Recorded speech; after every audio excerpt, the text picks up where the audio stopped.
Welcome to Twin Talk. This is Angie, and I'm here with my sister Joy.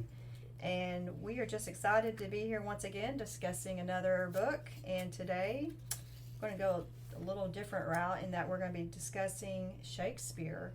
And not just Shakespeare, but there's actually a little book that I picked up, and I was just going to look on the inside cover here. I always kind of make little notes. Oh, Joy, hi. Sorry. Hello. You want to say something? No, you're good. Keep Okay. going. Sorry. Every time I buy a book, I always kind of make a little note so I'll kind of remember where I bought it. So anyway, I bought this little book in Rogers, Arkansas at an antique mall in 2014. I think it was published around 1925, and it's called Tales from Shakespeare by Charles and Mary Lamb. And Joy and I were discussing the size of this book before the podcast. I would guess it's about 3 to 4 inches wide by about 6 inches high. Yeah, it looks like to me, I think of a 4x6 photo.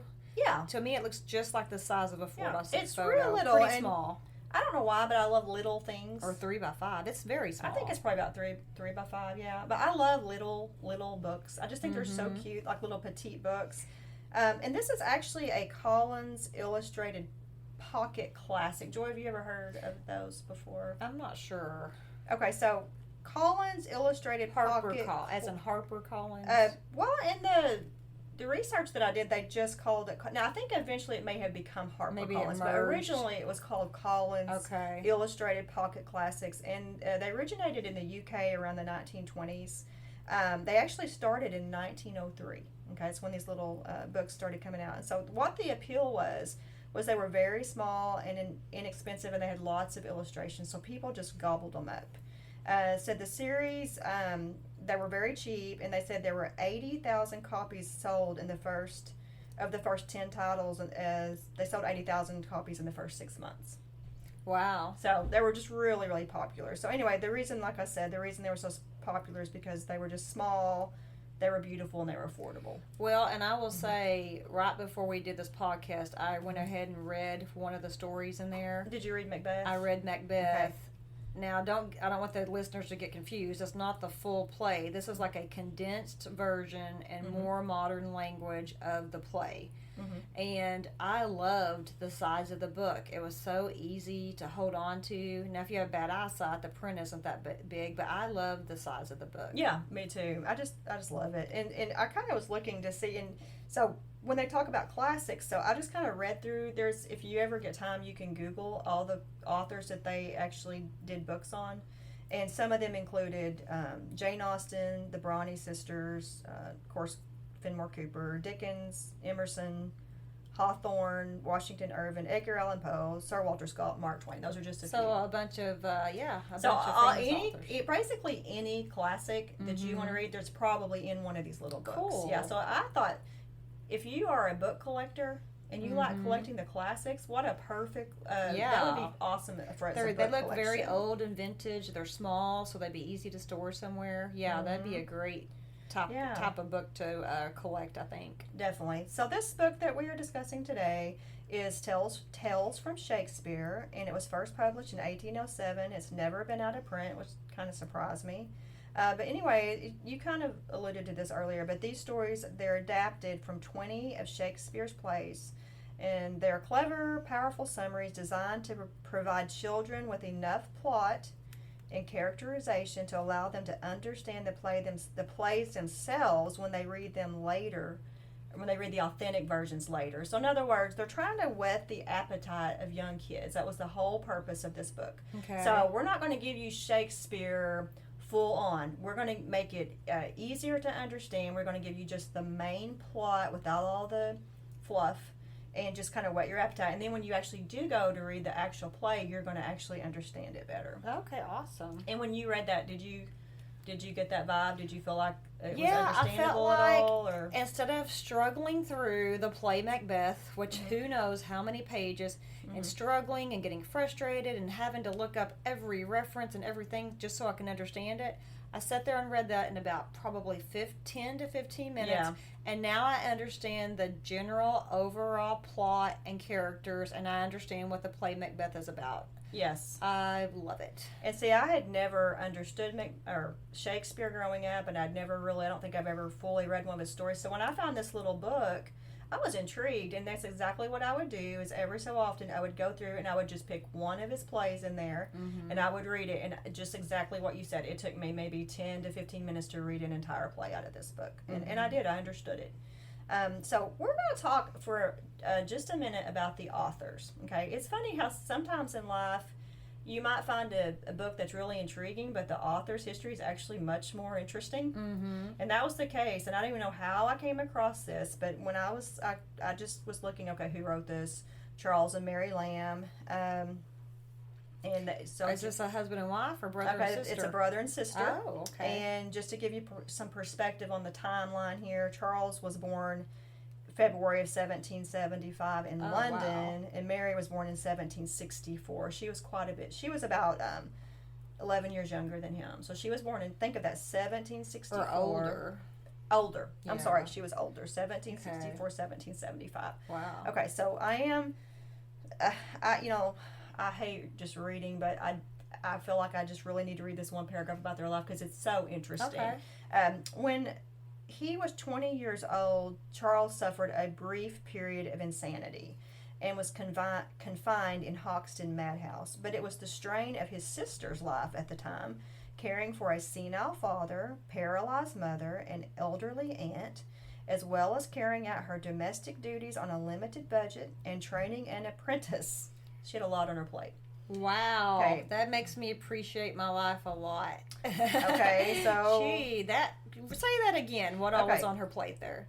His sister was caring for a senile father, a paralyzed mother, an elderly aunt, as well as carrying out her domestic duties on a limited budget and training an apprentice. Wow. Okay, so they said it was all these things that suddenly made Mary snap. Oh, what did Mary do? Okay, what did Mary do? One evening in September of 1796, Mary became hysterical and pursued her young apprentice around the room with a knife. Oh my goodness. Her mother intervened, trying to keep her from stabbing this little dude. And her mother intervened. Wait, I thought her mother was paralyzed.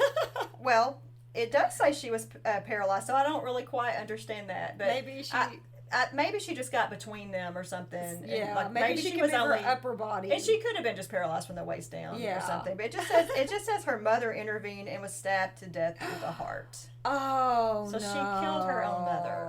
So then they go on to say a verdict of temporary insanity was found against Mary, and under the comparatively benign rules that then existed, she was placed under Charles' guardianship, her brother, after a period in a private madhouse.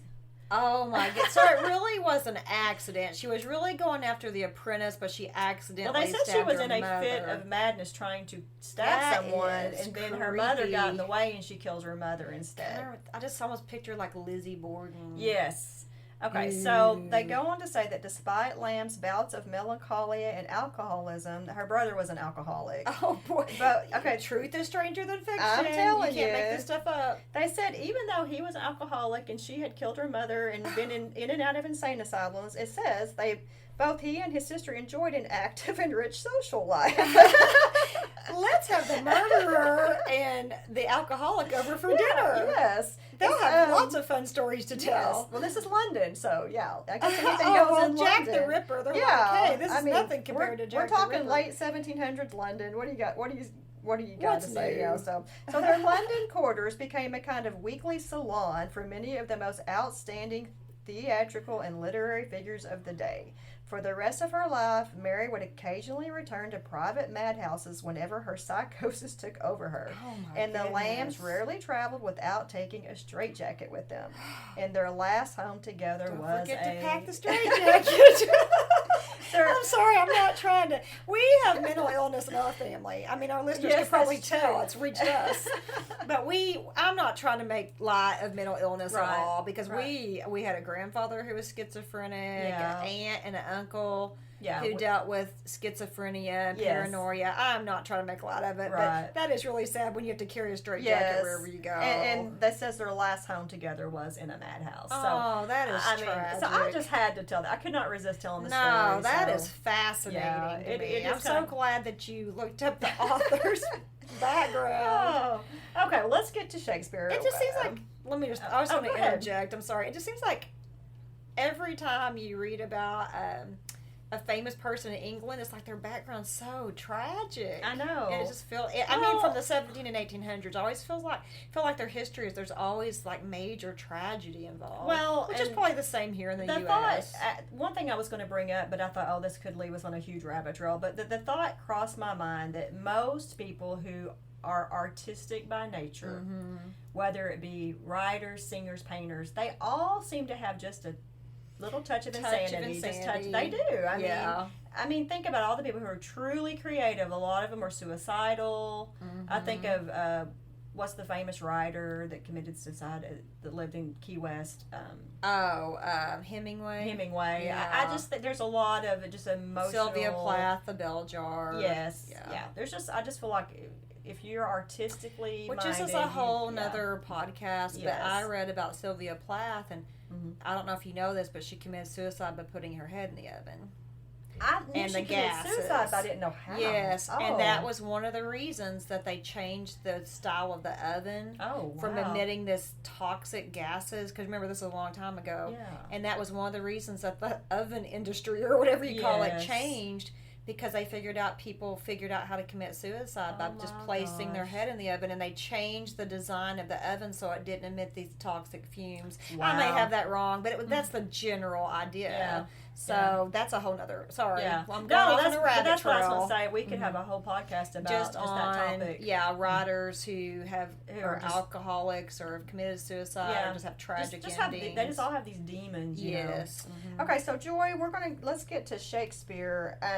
Tell me, what do you know about Shakespeare? And I know since you've taught high school English many years, so I'm sure you didn't get to avoid the whole Shakespeare ordeal. I mean, wasn't that like required? Yes, so probably still is. My reading. second teaching position, I was told I was going to teach Spanish and regular 10th grade English, and then pre-AP English. Okay, so, and I saw in the curriculum that, 9th grade, at this school anyway, you always read Romeo and Juliet, so they had been exposed to Shakespeare. 10th grade was Julius Caesar. Hamlet. Okay. Hamlet.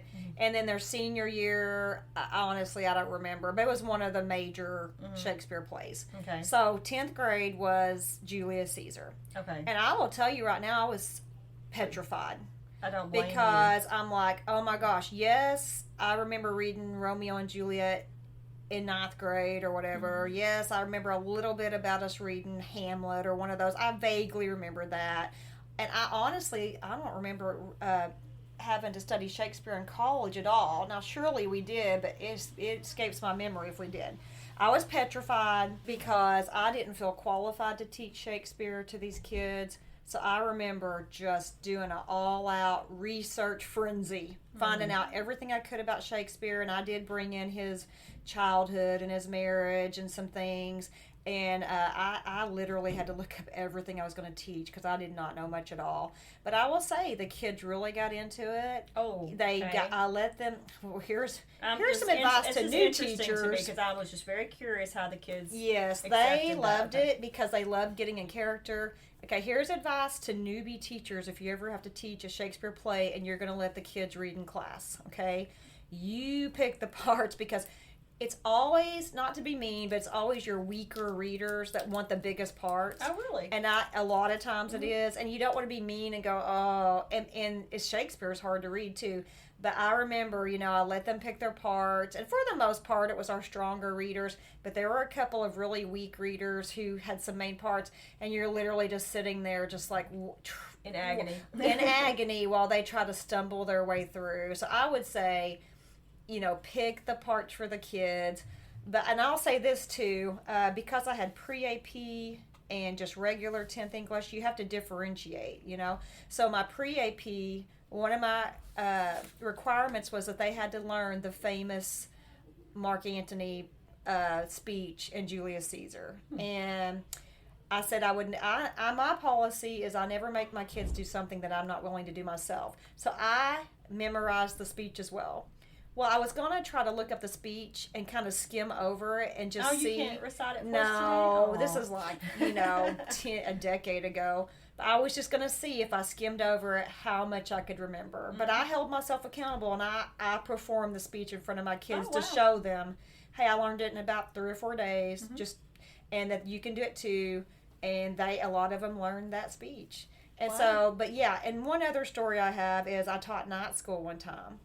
I had a class of about 8 high school boys. And of course, night school, if you know anything about night school, these are the kids that goofed off, that skipped class, were lazy. Now, there might have been valid reasons for 1 or 2 of them why they had such a low grade. But I can tell you this group right here, it was pure laziness. It was pure apathy. And I was like, you know what? And I was looking over, I was going to be with them for like 6 or 8 weeks at night. And I was like, you know what? I do feel like we need to get a Shakespeare play in there. And they'll each have their own row. Well, one of my kids, he was like a class clown.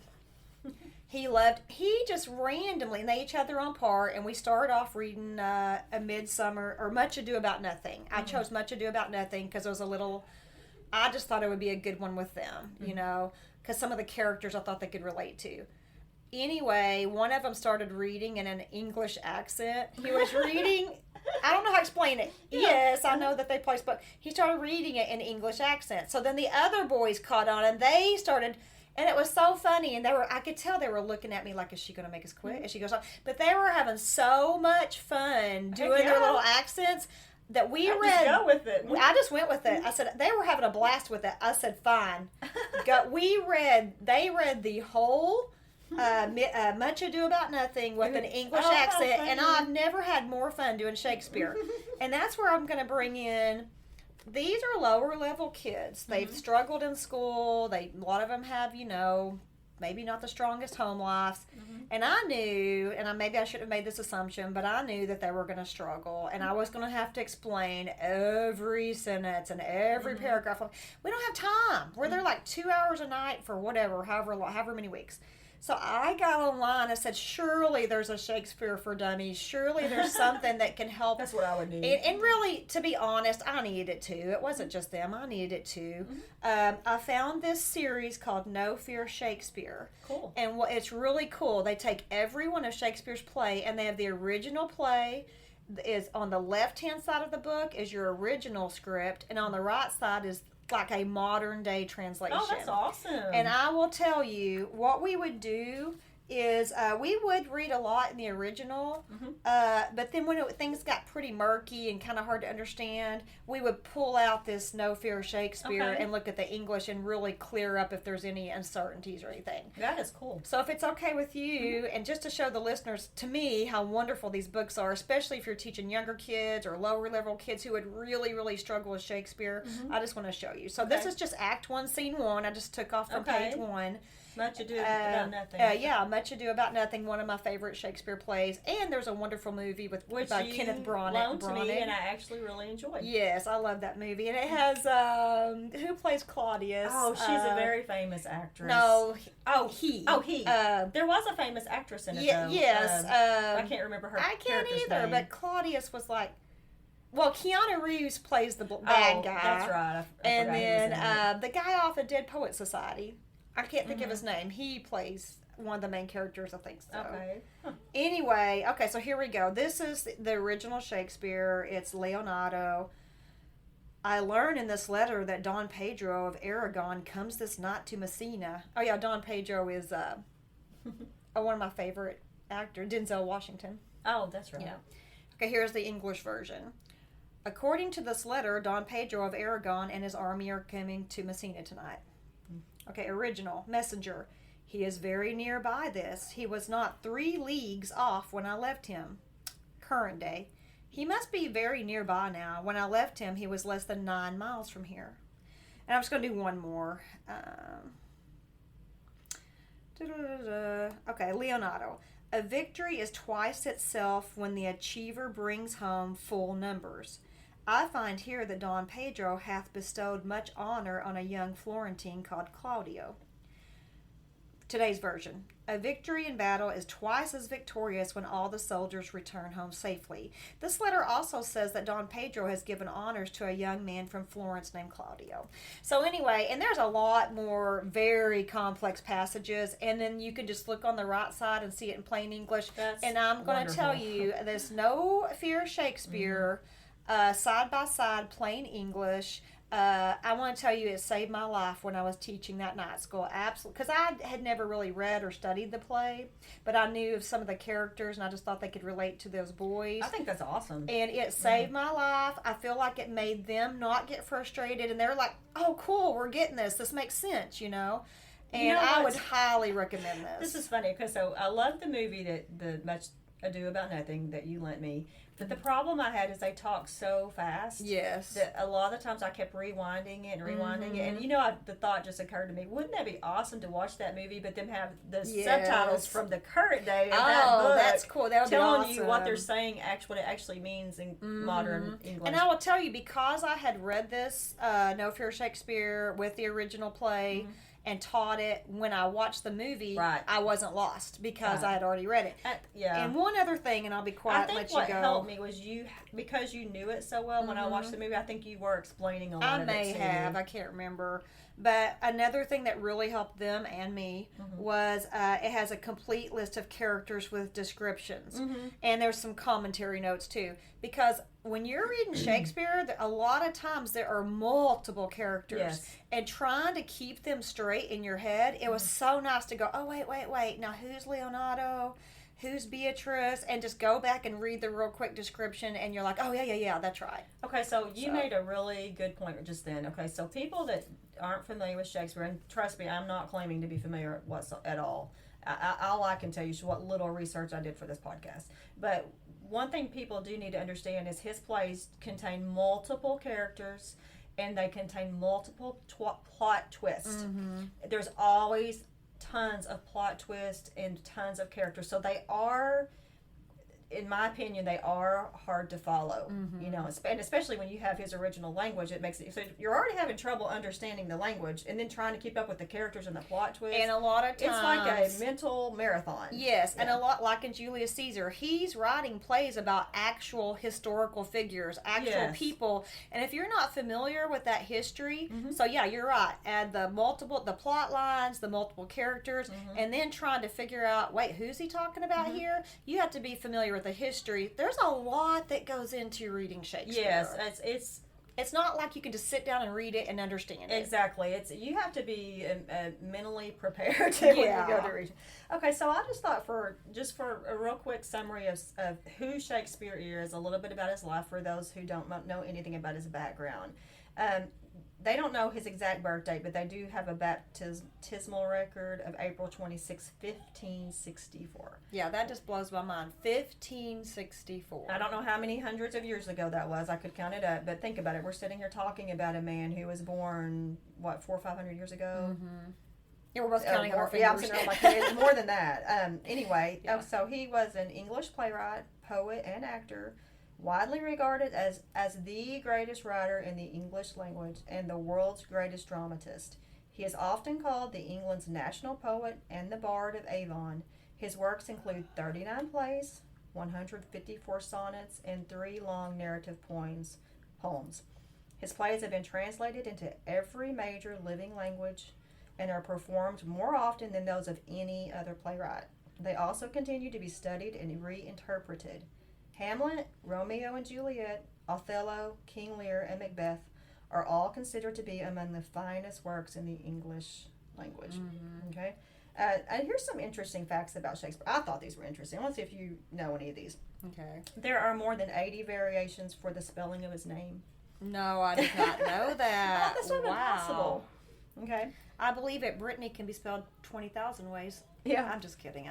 He introduced almost 3,000 words to the English language. Wow. And he used over 7,000 words only once in his plays. Wow. Think about that. That's interesting. Think about that. 7,000 words that were used one time in a play.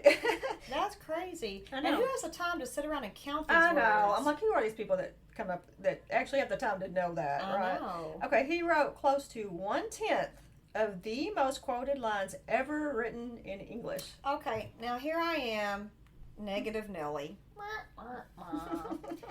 But you know, there's a big controversy. A lot of people think that Shakespeare did not write everything that we think he did. Yeah. They think that there's multiple writers who wrote, and some even wrote under his name just so they could sell their works. Right.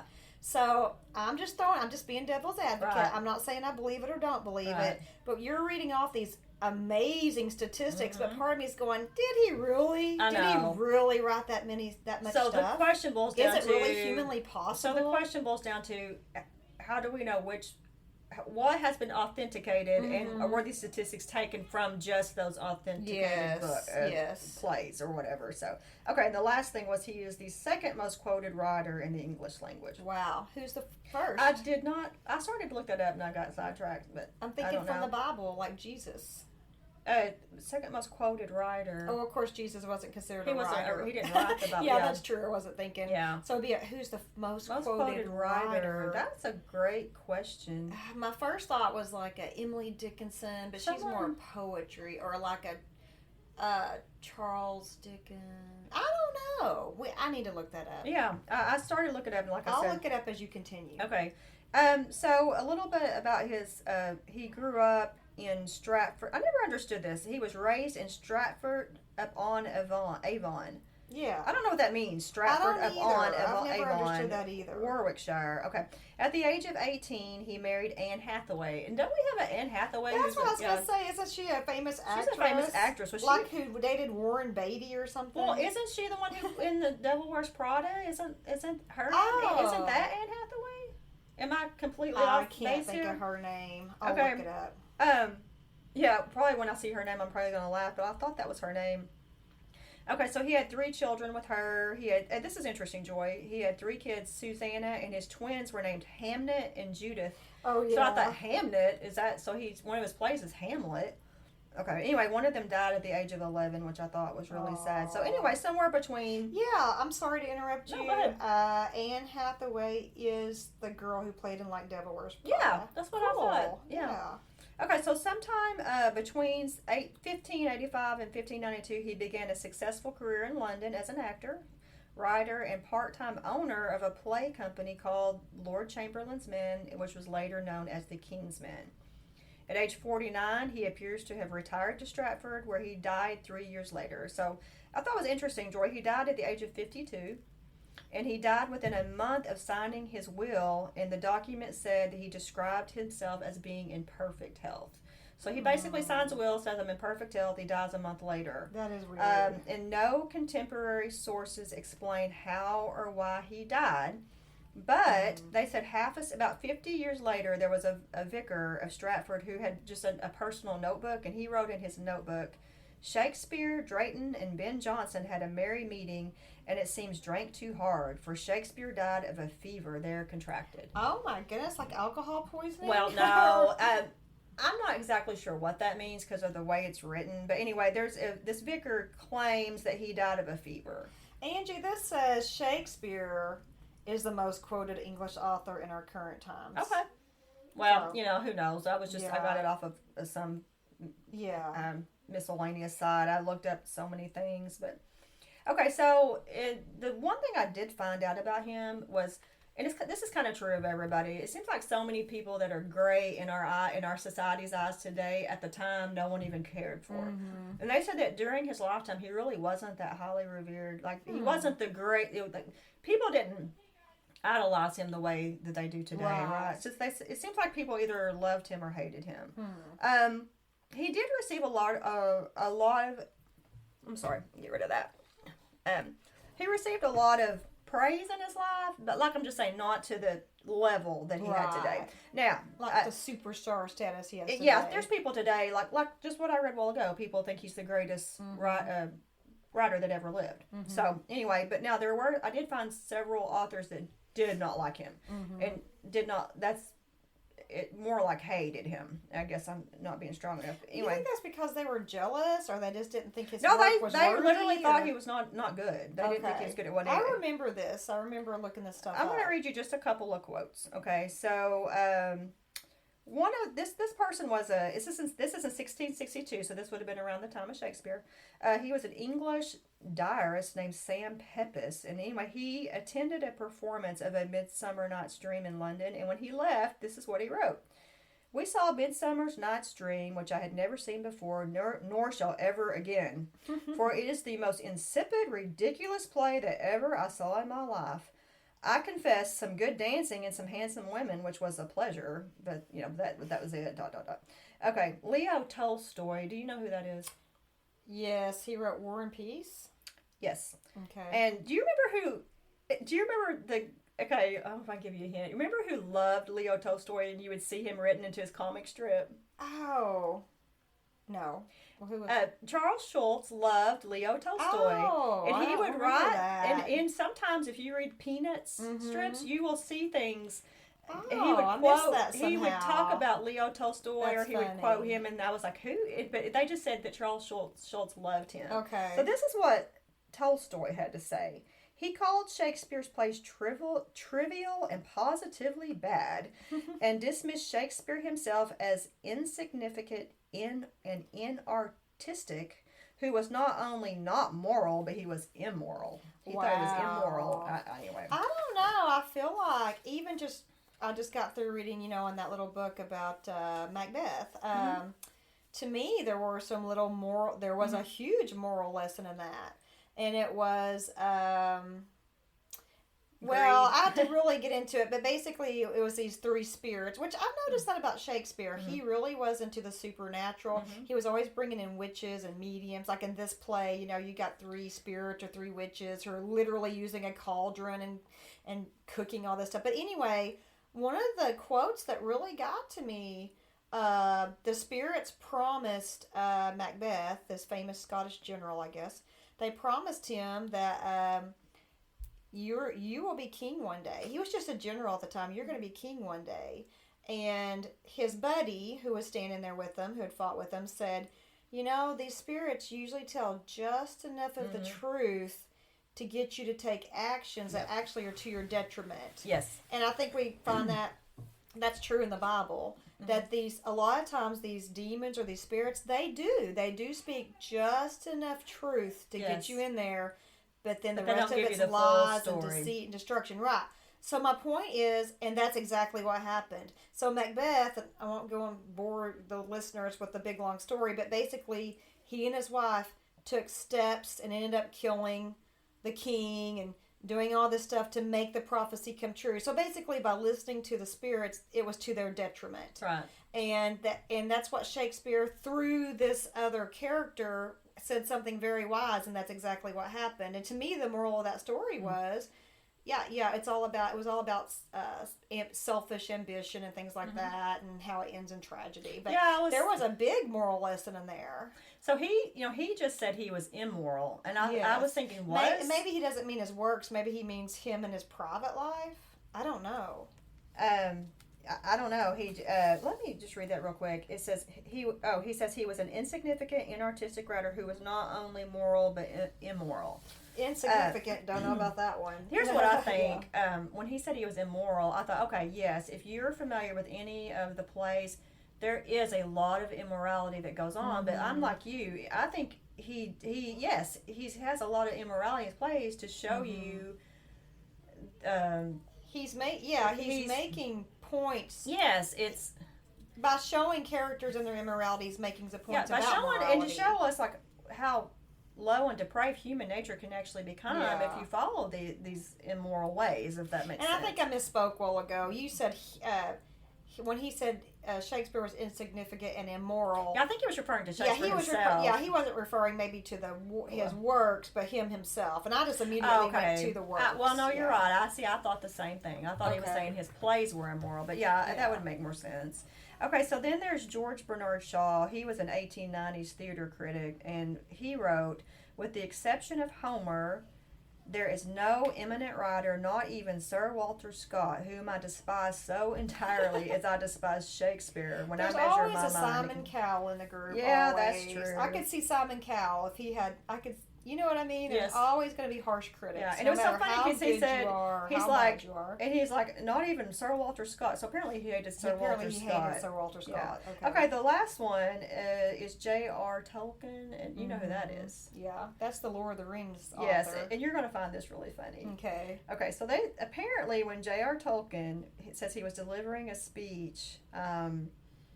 I don't remember. I think he was in some type of debating group in college or something. I may have that completely wrong, but he was delivering a speech, and they said all of a sudden he just poured out this sudden flood of emotion, and they said he just started talking about Shakespeare, and he basically said it says he poured a sudden flood of unqualified abuse upon Shakespeare, upon his filthy birthplace, his squalid surroundings, and his sordid character, and then later on, yes. That is interesting. It makes you kind of wonder if Shakespeare maybe had a bad reputation or something. Well, it does seem like he had money problems. It seems like he did have a lot of debt. Now, I could be confusing. I've done so much research on so many authors. I could be totally having him mixed up with someone else. He actually became very rich, according to what I read. Okay, but at one point was he in a lot of debt?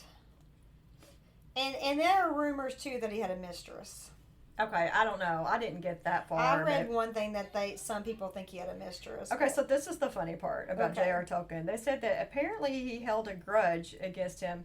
It says, in particular, he did not like Shakespeare's commandeering of the word elf in A Midsummer Night's Dream. Okay, so when he wrote Lord of the Rings, I guess he had a lot of elves in his stories. But apparently elf had a different meaning, an original meaning, and they say when Shakespeare used the word elf, he kind of changed the meaning of it, and that was 500 years ago or whatever. What does J.R. Tolkien or whoever care? I honestly don't know what era J.R. Tolkien lived in, but the Lord of the Rings, that was in like the 8. Oh, did he write that? Oh, I'll have to look that up. Well, J.R. Tolkien, no, he's not a modern writer, Joy. You know those books are old. But they're like from the 1800s. Probably. They're talking centuries removed from Shakespeare. What's his problem? I have no idea. But anyway, they just said that he could not stand that he commandeered the word elf. Like he felt like he kidnapped this word, and now he can't use the word. Okay, here it is. J.R.R. Tolkien was born in January 3rd, 1892. Okay. And he died in 1973. Oh, so he is a little more current than I thought. So he's a little more current than you think. But my point is, maybe I just don't have all the info, but I'm like, that's centuries ago. What do you care what words Shakespeare used? Maybe you're the one. It literally says, in particular, his commandeering of the word elf in A Midsummer Night's Dream. Like that, he didn't like that. That is just funny. Let me ask you something. Do you think there is much interest in Shakespeare today? If you were to guess, because you haven't been researching like I have. I would say yes, because you hear of the Shakespeare in the Park, and it's still required reading in a lot of high schools. It's still required reading in colleges. There's movies to this day being made about Shakespeare. Yes, I still think there's a lot of interest. Yes, and I was just curious to know, is there much interest in Shakespeare today? Well, I was absolutely floored when I typed in Shakespeare. I just was curious. I thought, I wonder if there's any podcast about Shakespeare. Guess what I found? One of the first things that popped up said, here are the top 35 Shakespeare podcasts you must follow in 2021.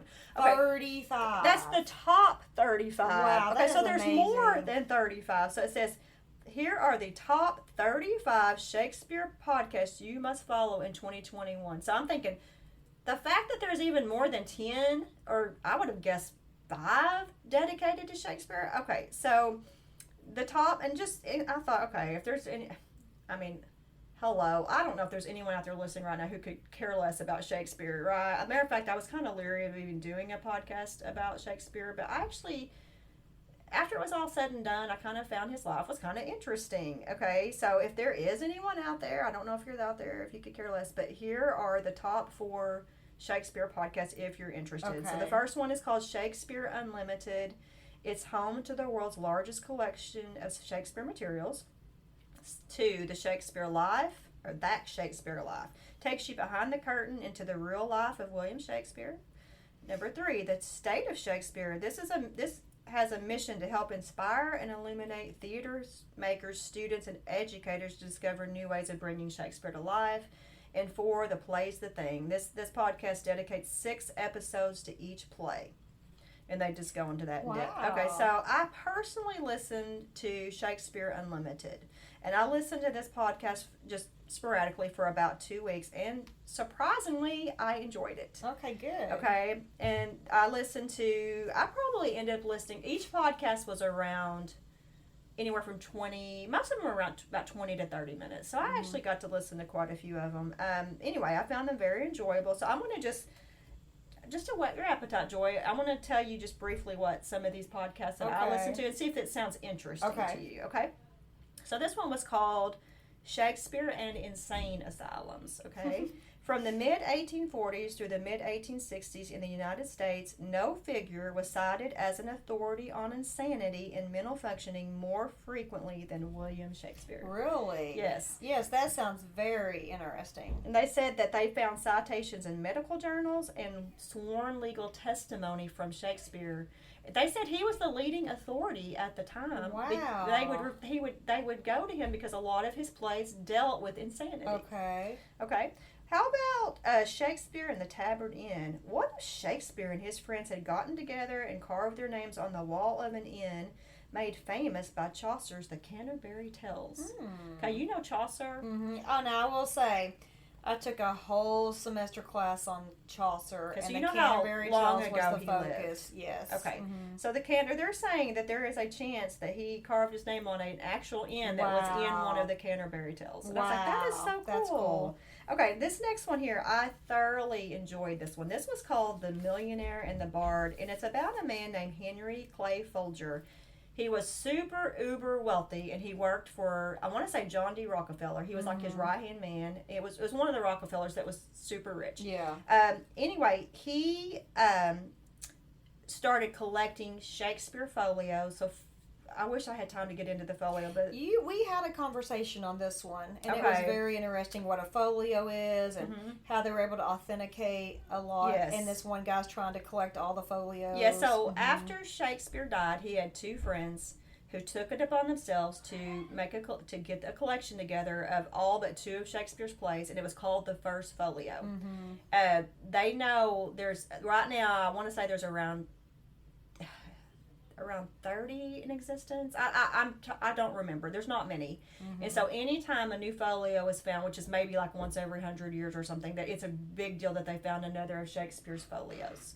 And so they said if these two friends of his had not created this folio, that they said there's a chance that his plays no one would even know about him today, that they would not have. They said as far as they know, Shakespeare never had any intention of his works living on. Like he just never made a plan. No, there was never a plan. There was never nothing anything. I mean, there was things published in his time, but he himself, they said there's no evidence that he authorized or planned for his works to continue. Wow. And so if it wasn't for these two guys doing the First Folio, they said no one would probably know Shakespeare today. That is crazy. Yeah. So anyway, this Henry Clay Folger, he assembled the world's largest Shakespeare collection, and he owns a ton of the First Folios. And it's in Washington, D.C., and you can go and visit the Folger Library today. Okay. And they are the ones that sponsor this So we podcast. actually have some original writings by William Shakespeare in his hand, like in his penmanship. Well, I don't know about that. These are I just all... wonder. I honestly don't know. Because I remember teaching this. We actually even talked about the type of paper that they would have written on then. Of course, I think they used the feather quills back then. You know, the quill pens. Yes. But wouldn't it be cool to see what his handwriting looked like? They said the paper was more like cloth then than it would have been today. I want to see his handwriting. Yeah. And who knows? I'll look it up while you're talking. Okay, now this next one is called Sights, Sounds, and Smells of Elizabethan Theater.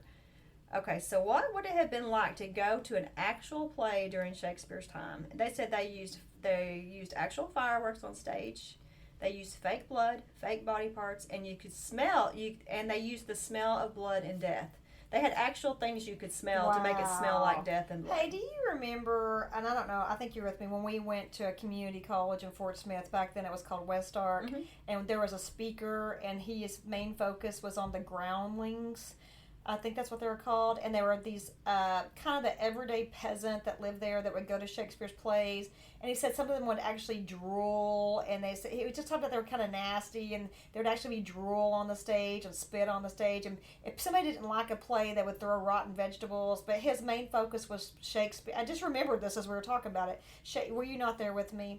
Well, they had a guest speaker at the auditorium, and he was an expert on Shakespeare. But I'll never forget him talking. I think they were called the Groundlings. Well, it's just funny that you said that, because for some reason I was going through something the other day, and I found, it was an old scrapbook, and I found an old program where we had went and listened to someone who talked about Shakespeare, and I thought someone else talked about Edgar Allan Poe, but anyway. Yes, I think that was a different That might have been a speaker. different talk, but I saw something where someone talked about Shakespeare, and I did not remember that. The Groundlings were commoners who were also referred to as stinkards or penny stinkers.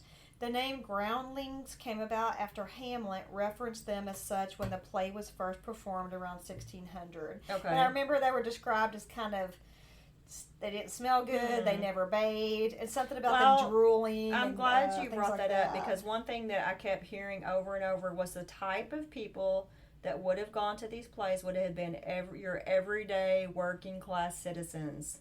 Is what I heard. You know, it wasn't like your upper crust people. It was kind of like your everyday entertainment to go. It says they were rowdy body, and often known to throw things at the players who did not meet their approval. Okay.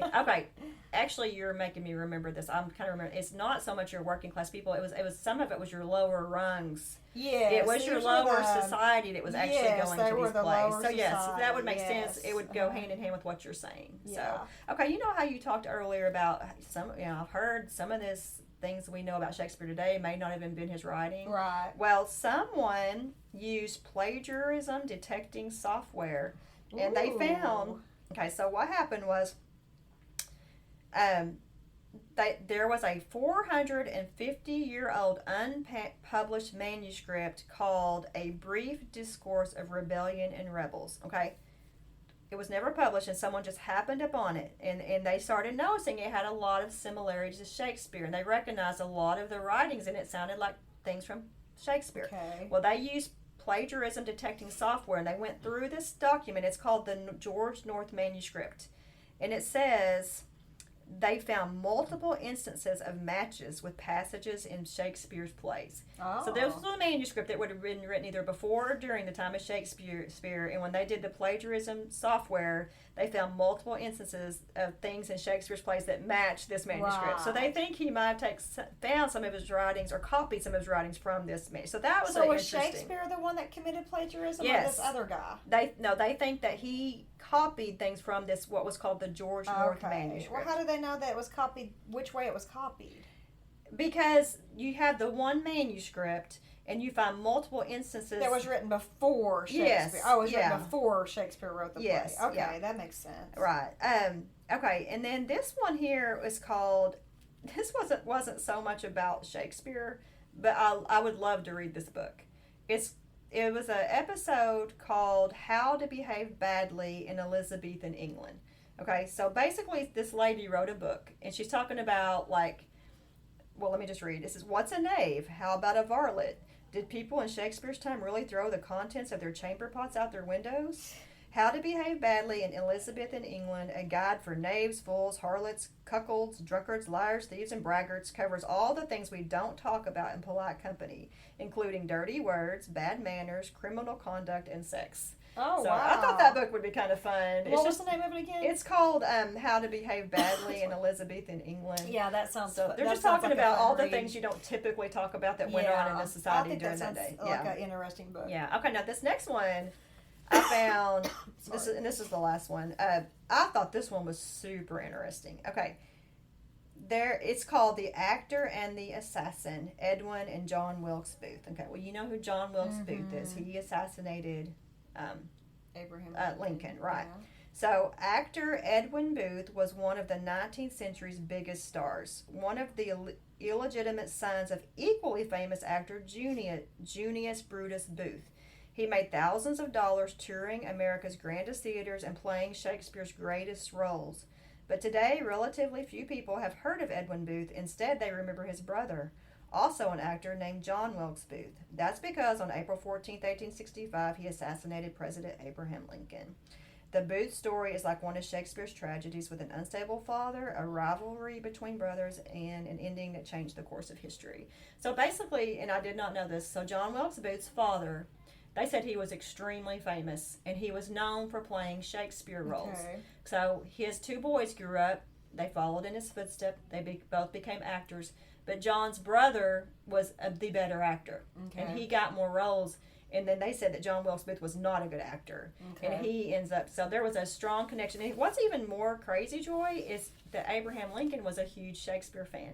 Oh, So it's just really kind of uncanny. Yeah. Okay, that's all I had. Kind of long, but just kind of wanted to tell you. It's interesting, I found some interesting things about him. And I think we talked about this off air, how little is known about Shakespeare. Yes.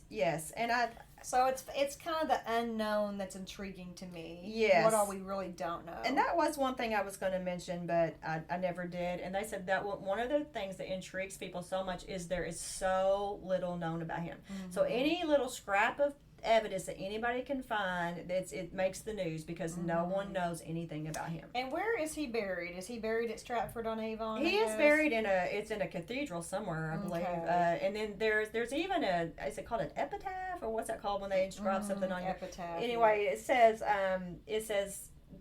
if anyone should ever move these bones, may a curse be put on you. Ooh. Like, don't move his bones or you will be cursed. It was kind of interesting. So, all right, Joy, we're going to play a real quick game. Okay. I know we're running a little bit long, but it's okay. We're going to have some fun. It's called the Shakespeare Matching Game. All right. Woo-hoo. Oh, no. Okay, Joy, I know you give tests to your students sometimes. Yep. And I'm sure you do multiple choice, fill in the blank. You do all that, right? Yeah. You ever do some matching? Yeah, actually, yeah. A little bit of matching. A little bit of matching. Okay, good. You're getting ready to do some matching. Okay. So I'm getting ready to test your Shakespeare skills with this boy. wonderful matching game. Okay, so I've got a list of Shakespeare plays. I'm going to read a brief. I'm going to read a brief summary, and I want you to match it to the correct play. Okay. Now, this could be super embarrassing. Yeah. Okay. So I'm going to give you. This is your list. Okay. Go ahead and read off those titles for everyone. Taming of the Shrew, Twelfth Night, Hamlet, Shakespeare in Love. Well, that's a movie.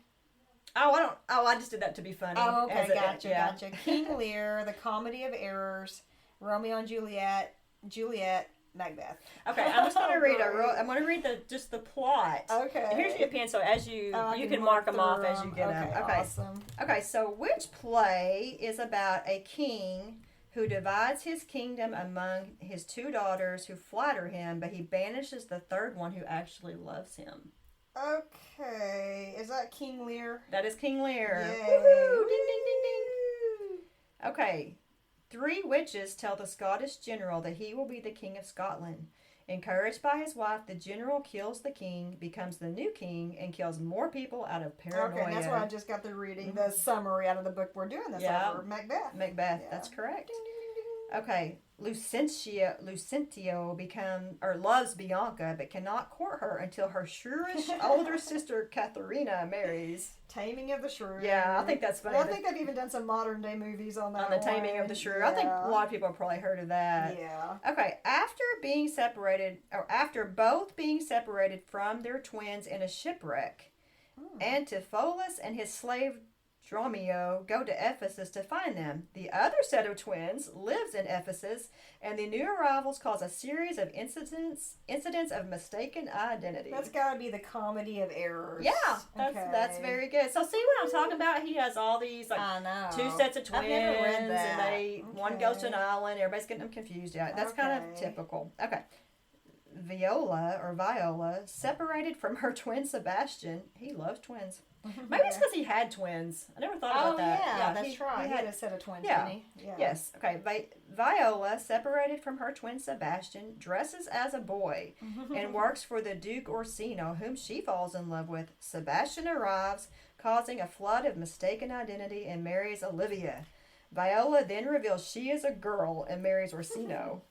That is Twelfth Night. Oh, how did you know that? Well, I'll tell you how I know that. There is a movie called She's the Man. Okay. With Amanda Bynes is And it's based on Twelfth Night. I didn't and know that. And her name, I think, in the movie is Viola. Oh yeah. And there's references to Shakespeare and the Twelfth Night all through the movie. I've actually seen that movie. Okay, yes, Yeah. that is based on Does the she 12th go to school and plays football or soccer? Or soccer. something? Yeah. And there's a behind the scenes commentary with the director talking, and they'll point out, oh, see that sign? That's a nod to Shakespeare. Or, see this? That's a nod to this character in Twelfth Night. Oh, I didn't know So the that. whole movie is a nod to Twelfth Night. Oh, yeah. And she's the one dressing up like I the boy. did not know that. Well, I didn't know it till recently. Okay. So Okay. anyway. An age-old vendetta between two powerful families erupts into bloodshed. A young, lovesick Romeo Montague falls instantly in love with Juliet Capulet, who is due to marry her father's choice. Of course, that's Romeo and Juliet. Yes, Romeo and Juliet. Okay. Which we did read in ninth grade. Okay, now you're going to get this last one because it's the only one left. But There's two left. Oh. There's Hamlet and Shakespeare in Love, but you're not going to do the movie. Okay, so Hamlet, we'll go ahead and tell the readers. It is the ghost of the king of Denmark tells his son to avenge his murder by killing the new king. Yeah. Okay. All right. So I think we've pretty much covered everything I can about Shakespeare. Well, one of the podcasts you reminded me, it was called "What If Shakespeare Wrote Mean Girls?" That's funny. And a guy actually wrote a book, and it was Mean Girls, but as if Shakespeare had written it. I would love to read that. That sounds so funny. Yeah, it had a picture of these three girls, and they were dressed like Shakespearean clothes, but they looked like Lindsay Lohan, and it was really funny. That sounds funny. Yeah. Okay, well, I gotta say, I'm not gonna be reading Shakespeare anytime soon, probably ever. I'm not a Shakespeare fan. Me either, but the little book that you're promoting there, I definitely would like to read a few more of those. Exactly. That's what I say. If you're out there, and, I don't know if there's anybody out there who really wants to read Shakespeare, but, if you want to read it in an understandable fashion, and you just want to read, like, maybe just some real quick summaries, this is a great little book. Now, you'd have to go on eBay or somewhere to get it, because you're not going to find this in a local, well, I don't think you're going to find it. I don't think like you're going to find it on Amazon or But anything. I love how you introduced us to the No Fear Shakespeare. Yeah. I think that is awesome. Yeah, if you actually want to read the whole play and understand it, definitely No Fear Shakespeare. But if you just want a real succinct summary, well written, definitely say the name of that book again, please. Tales from Shakespeare by Charles and Mary Lamb. Okay. Yeah. And also, I was just thinking, as a parent, let's just say you have a child who's being asked to read Shakespeare for school, and they're like, "Mom, I can't do this. I hate it." Go buy one of those books. Yeah. I mean, my gosh. Yeah, and I'm sure there's plenty of summaries online. I think it would true. help so much if that would be my advice to my daughter when she has to read Shakespeare is get familiar with who are all the main players, who are they related, what's their role, and then kind of get familiar with the setting and the historical period. And then definitely I'll get her a No Fear Shakespeare. Yeah. Depending on if she's having trouble. Yeah. Yeah. And I one thing I hadn't even thought about it till just this second. I actually own the movie Romeo and Juliet. Now, it's not the Leonardo DiCaprio modern version. It's the actual original version. Well, there's several versions. Well, you're right. It's when I say the original, what I mean is it's an older version. It's 1970s. And I gotta say, the thing about Shakespeare, like, that story, Romeo and Juliet, is probably one of the most tragic stories I've ever read. Because you're just sitting there, at the end of it, you're going, why? So senseless. It's so senseless. This didn't have to happen. So he has such a way of bringing home, he can write tragedy. I get why they say he can write like no other, because a lot of his tragedies and comedies, it literally just leaves you feeling, oh my gosh, But he's making a very, very strong point. So, like in Romeo and Juliet, it was the hatred these families had for each other, and what that hatred, what came to fruition because of it. So he's very powerful. Yes, let's his just writing leave it at is that. very powerful. Yeah. Okay, we're gonna do a couple more podcast. Joy's getting ready to start school here in a couple weeks, so we're hoping we can get some in so we don't have to miss any more Fridays, and get some in the queue here, or whatever you want to call it. So pray for us that we have stamina to get some more in tonight, right? Yeah. Okay. What are we doing next?